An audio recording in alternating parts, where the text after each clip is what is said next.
Hi YouTube. I'm Ginger, and I'm a sister who is seeking truth. I've learned that, wow, I've learned that there were many, wow, I learned that there were many religions before Christianity, and I was wondering how true Christianity could be then. As a matter of fact, I was doing a minister's hair, doing her twist, and she told me, Ginger, Christianity is the new kid on the block. And from there, I started studying a little bit and doing a little bit of research, and I learned that Christianity was kind of forced on our ancestors when they were kidnapped from Africa. So I'm wondering, well, what is our true beliefs? And I have my opinions about it too. So anyway, being married to my husband, who is a devout Christian and who insists that we go to church, and I don't mind. I go to church every time I'm not working, but at this time I do have questions, and I'm not an atheist, but I do not call myself a Christian. So in our church, this is the book we study out of, and it's called Direction. And the lesson that we studied on September the 2nd is God created the heavens and earth. Bible background, Genesis 1 and 13. Printed text is the same. Devotional reading, Psalm 33, 1 through 9. Aim for change. By the end of this lesson, we will acknowledge God as creator of the universe, appreciate the created world, and admire the beauty of the heavens and earth God created. In focus. Elise had always wanted to be a scientist. As a child, she would take her telescope outside with her father and look at the stars through it and with wonder. Her father, a physicist, was part of her inspiration for pursuing natural science as a major in college. However, as she approached her senior year, she started having doubts about science after hearing a classmate say that he believed in science, so he didn't believe in God. Elise decided to talk to her dad about her dilemma. How can you be a scientist and still believe in God, Dad? She asked nervously.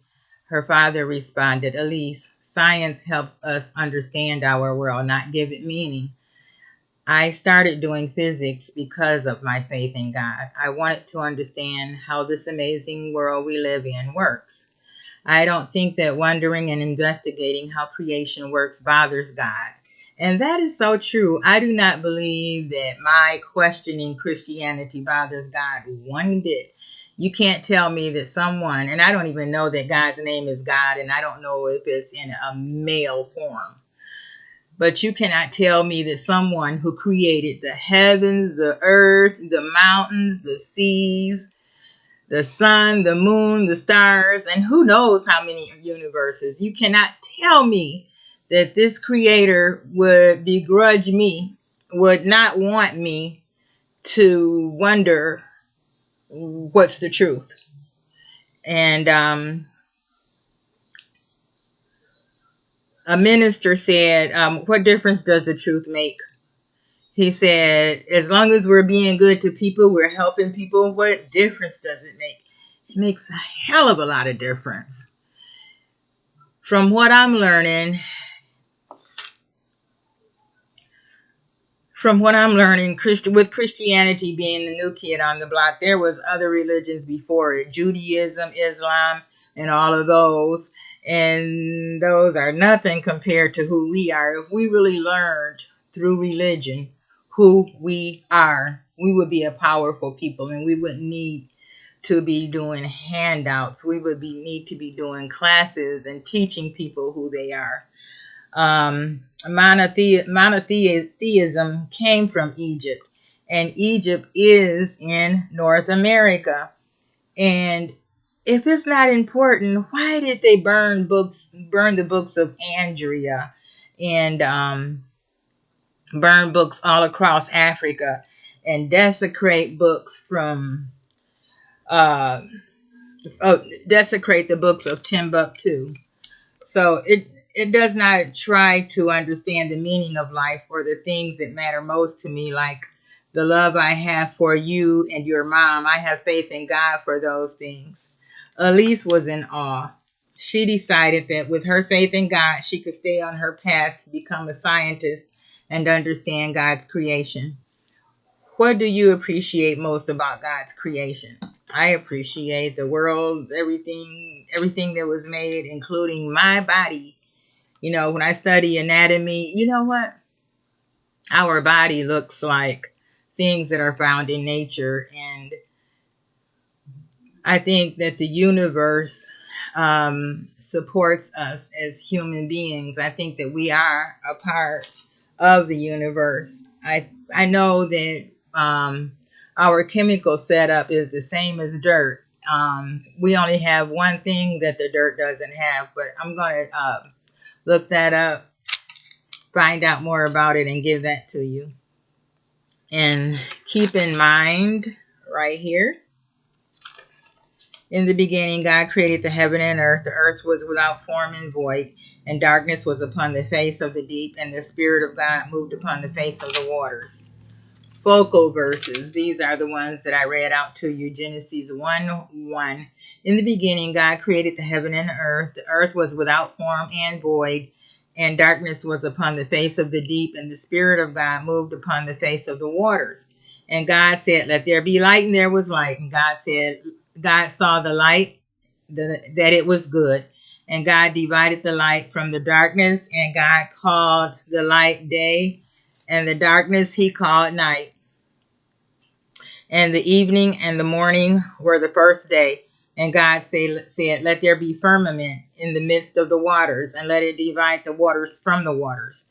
And God made the firmament and divided the waters which were under firmament from the waters which were above the firmament, and it was so. And God called firmament heaven, and the evening and the morning were the second day. And God said, "Let the waters under the heaven be gathered together into one place, and let the dry land appear," and it was so. And the thing of it is who knows what God said when he was creating this stuff?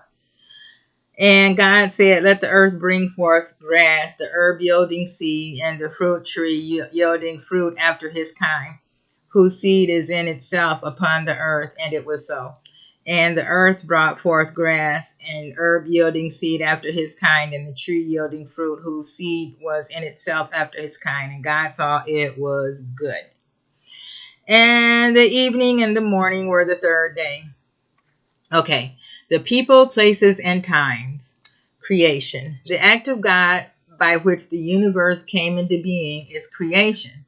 The Bible's chief account of the Bible's chief account of creation is Genesis 1:1-3. Instead of divine combat and struggle with a willful prehistoric force, as other ancient cultures believed, Genesis tells the sole sovereign master of the universe directing the work of creation by verbal command. Now that's what I was trying to get to. This is saying that anything that came before Christianity, they're calling it prehistoric, and that Christianity is what we should believe. This Sunday school book is trying to tell people how to think.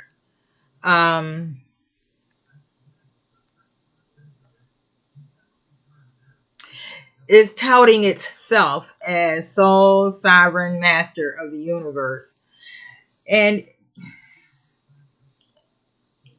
I believe the Bible was tampered with. Why would the Bible say, "Slaves, obey your master"? I know that in 325 AD that some people got together and decided to change the Bible. But if the Bible was, if the Bible was inspired by God, who gave them the inspiration to take something out or what to put in? Was that inspired by God as well? No. Men got together at the Council of Nicaea and decided what to do. So, okay, let me read it one more time.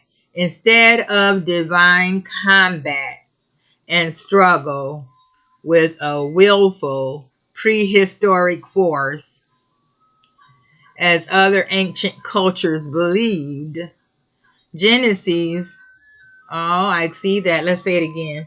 Instead of divine combat, I'm sorry, guys, I like to sweat.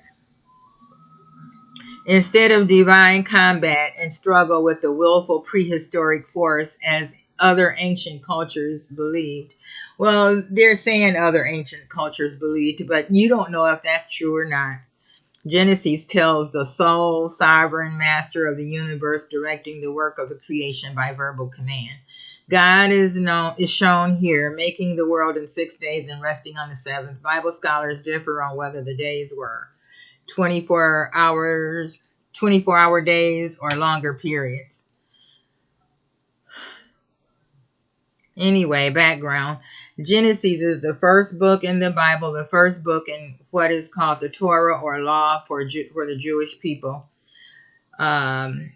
Genesis set the foundation for understanding the rest of the scriptures. In Genesis 1, we see the power of God as creator of the universe, who creates from nothing. I have a problem when God was making man. It says in the Bible, let us make man.